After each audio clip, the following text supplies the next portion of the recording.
1st, 2018. CCTV records 22-year-old Grace and her Tinder date, Jesse, getting ready to leave a bar. Tinder? They had just met a few hours ago, but already they're about to head back to his place. From the outside, everything seemed to be going perfectly well. So well, in fact, that soon after they could be seen heading to a nearby hotel and up to Jesse's hotel room shortly after. Nobody could have expected that this was the last time Grace would ever be seen alive. The next day happened to be her birthday, and nobody was able to reach her all day, and the same was true even days after. It was like she disappeared off the face of the earth. Her friends and family quickly reported her missing, but to no avail. Meanwhile, Jessie was recorded on CCTV out and about, going up and down the elevator, carrying cleaning supplies, and what appeared to be a suitcase. A suitcase with contents that would shock everyone to the core. And what's even worse, the killer had another date lined up. And if the cops don't intervene and arrest him quickly, this girl, as well as countless others, could fall victim to this very same man. I don't knock at motherfuckers who go on dating websites and shit like that just to find for a little crush, little one-nighter type shit. You know what I'm saying? Get a little roster. Get your little roster lined up and shit, but that shit, like you said, for Tinder, niggas been knowing that motherfuckers be dying and shit after they met somebody on Tinder. Like, that's why they damn near canceled that shit. Ain't nobody really be on Tinder no more, but there's more apps and shit you can get on. Like, that shit crazy. Tell me what it was, from the beginning? Yeah. At 5:37 p.m. on December 1st, 2018, Grace, who just finished a backpacking journey from England to New Zealand, leaves her hostel to meet Jesse.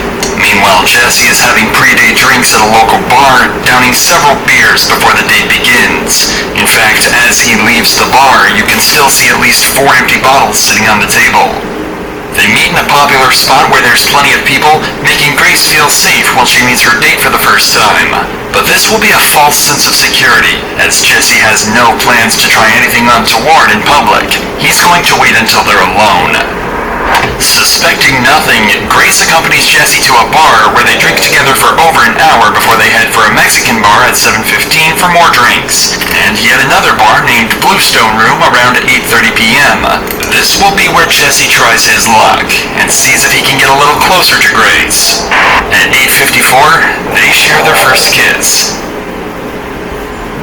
This is when Jesse takes a trip to the bathroom and where Grace sends her very last message to anyone, telling her friends that it's going amazingly well and that she just clicks with him so well. She's probably excited to spend the night with a man that she genuinely likes. She could have had no idea that instead, he was about to end her life in one of the most horrific ways possible.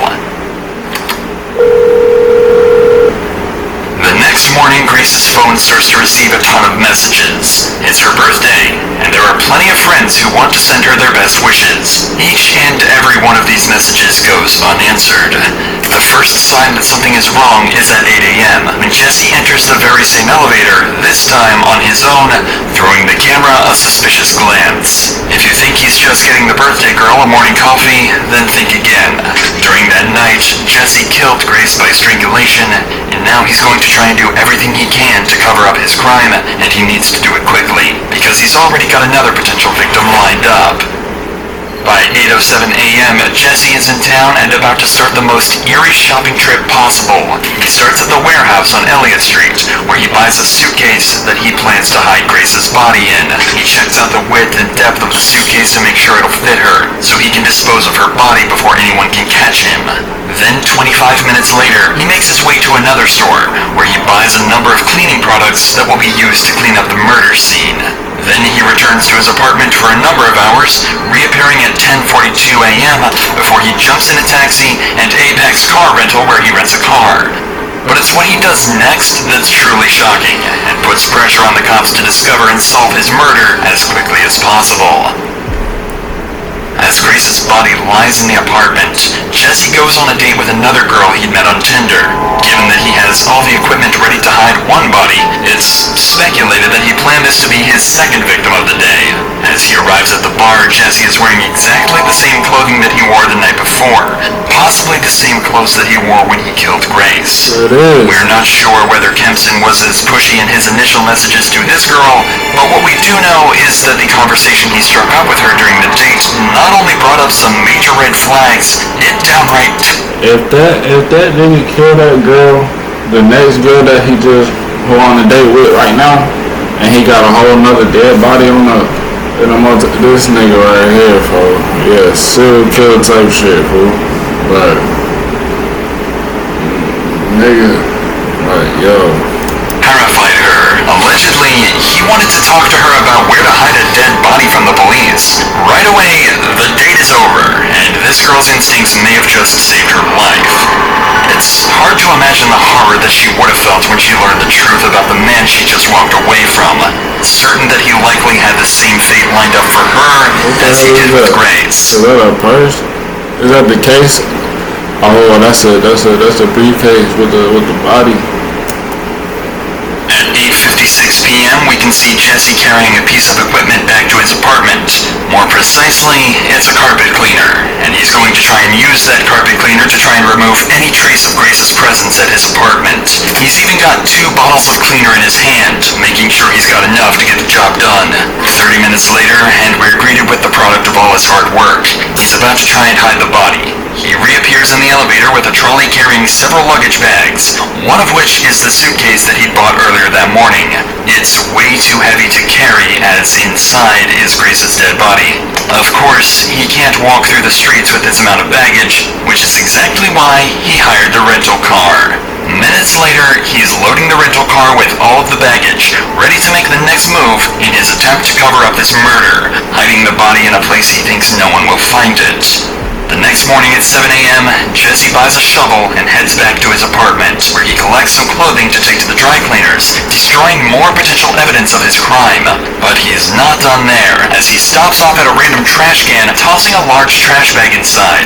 Then Jesse takes his rental car for a deep clean, paying particular attention to the rear of the vehicle, where he had stashed the suitcase containing Grace's body. And with that, his work was done. For the next 2 days, Grace's family and friends go through turmoil. Nobody has heard from her, she hasn't posted on any social media, and she isn't answering either of her 2 phones. Her family report her missing to Auckland police on December 5th. Grace's father, David, even flies to Auckland and makes a heartfelt appeal for his daughter's safe return. Grace has been missing for several days, and as a family, we've been extremely concerned for her welfare. Anybody who has seen, spoken to. Right. If it's been 7 days, it was this one time where my sister,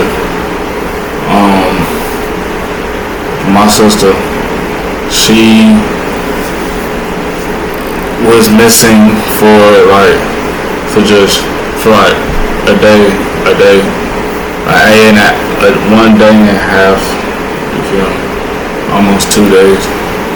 You feel me? But 7 days, she was good though, she was straight though.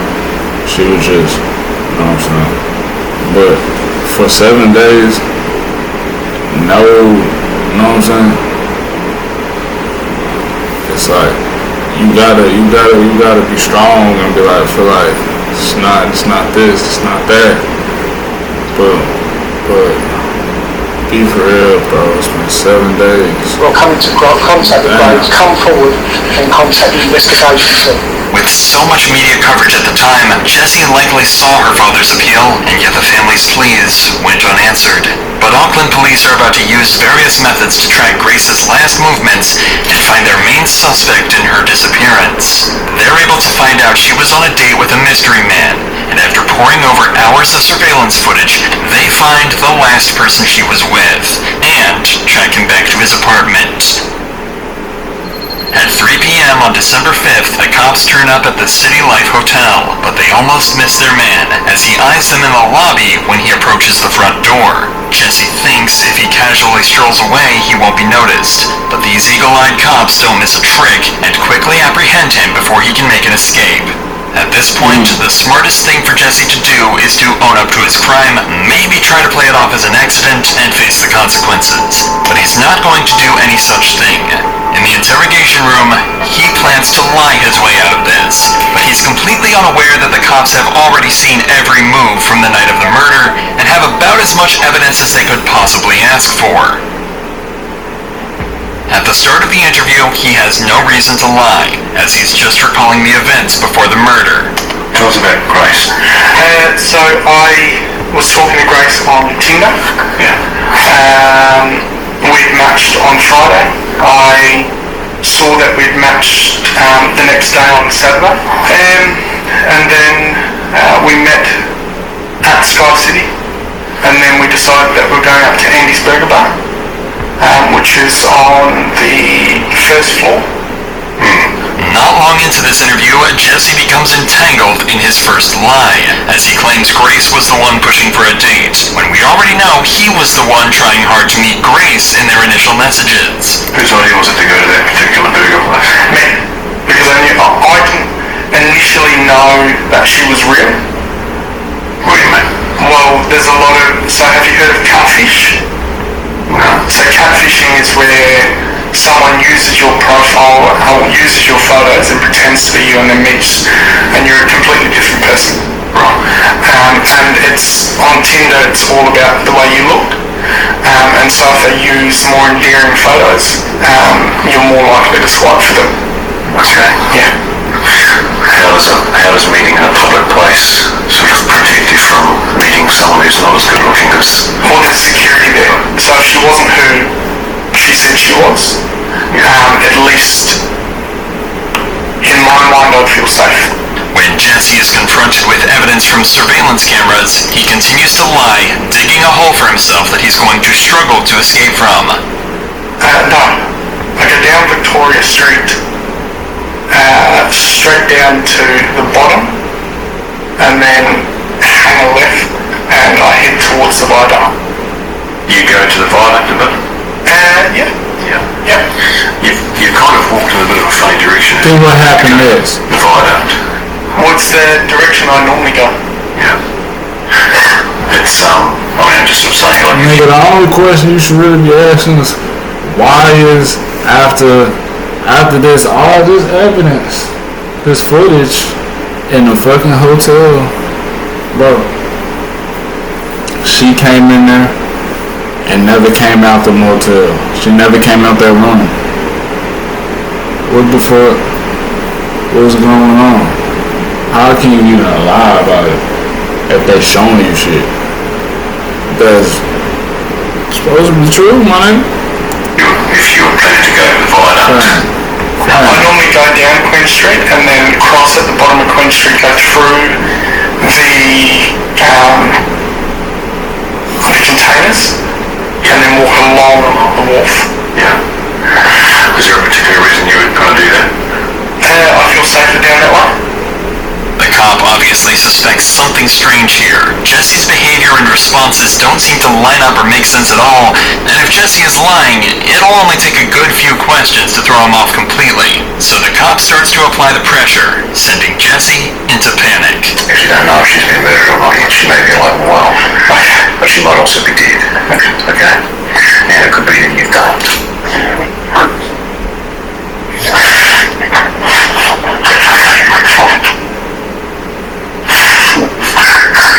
Hey, I just want to ask a question. Why are we arrested for someone on there? You got me arrested, but...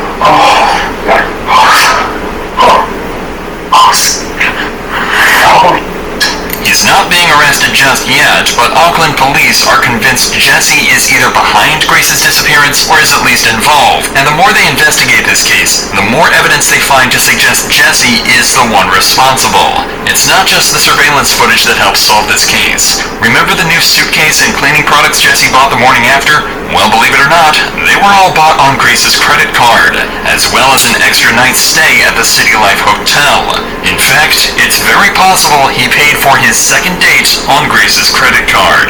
An extra day at the hotel should give Jesse time to clean up the mess, but it's going to take more than a carpet cleaner to get rid of the evidence. When police search his apartment, they find traces of Grace's blood. The credit card payments, the witness testimony, cell phone locations placing Grace and Jesse together, and the staggering detail found in the surveillance footage backed their suspect into a corner, and in his second interview on December 7th, they left Jesse no choice but to confess. A confession that would soon lead into one of the most interesting but troubling defenses ever used in court. Talking to me about 50 Shades of Grey, which is a fantasy movie that's out. We started having sex. At first it was just normal. It was very placid. And then she asked me if we could get into bondage. And then all I remember is falling asleep in the shower. And Would you like some friction? yeah, please. I was in shock and I didn't know what to do. Went downstairs and I was just, I don't know, it was all over the place. I didn't believe what had happened. I was just terrified and scared. I thought that she had gone. I thought she had left. Pathologist, specialist doctor will perform a post-mortem. Be very skilled and establishing people's causes of death. Do you understand that? I went to the warehouse at the atrium and bought a suitcase. I went back and I was just in shock because it just didn't seem right. I left to go and get cleaning products. So I messaged a friend and said I'll meet you at Revelry. After finishing drinks with her, I got back to City Life. And all the time I just kept saying, I'm sorry. And then I went downstairs and I grabbed the porter thing and I put the suitcase on top of the porter thing. I drove the hire car into Wilson's car park. I parked it. I woke up the next day at about 5 a.m. and drove the car out to commute. At first I picked up a shovel from ITM at commute. I ended up driving towards the Waitakaris. I went into the bush, I dug a hole, I went and got the suitcase and I covered the hole and then I drove. Where is your positions? I turned in the rubbish. Whereabouts? Albert Park rubbish. Right, so what items of her property have been disposed of in Albert Park? Everything. All of her clothing? Everything that was in the room. Whereabouts did you clean the car? The outside of the car? I think it was in Henderson. I don't know West very well. Okay. And what did you use to clean the car? Water blaster thing from a car cleaning place. Did she have any injuries? Not that I can remember. I was just panicking. Did you inflict any injuries on her that caused her to die? No. Did you kill Grace Mine? Okay. And you're under arrest for the murder of Grace Mine on or about the 2nd of December. You understand? Yep. Did you intend to cause her death? No. You ready to take us to where she is?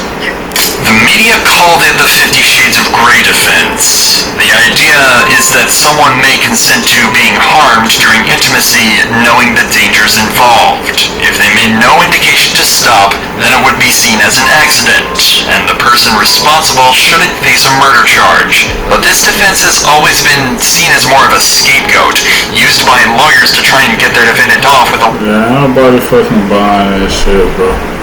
Even though, but my nigga, blood, you getting cleaner and shit, all type of shit, like, nah, you overdid it, my nigga. Lighter sentence, which in this case would be manslaughter.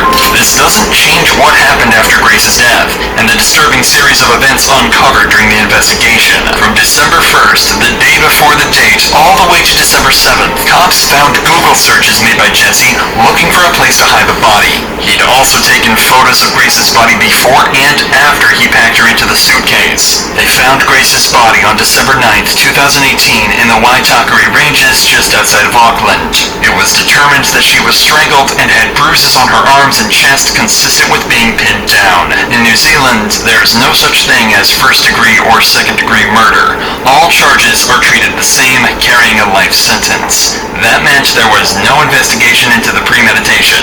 All that mattered was if Jesse killed her or not. It was that simple. Jesse maintained his innocence, but was eventually found guilty.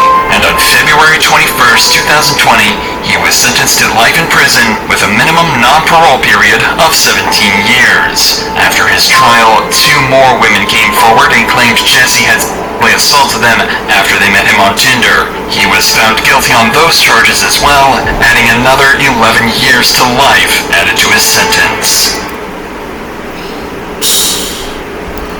Niggas be crazy. I'm telling you, guys, motherfuckers really crazy as fuck, man. For real.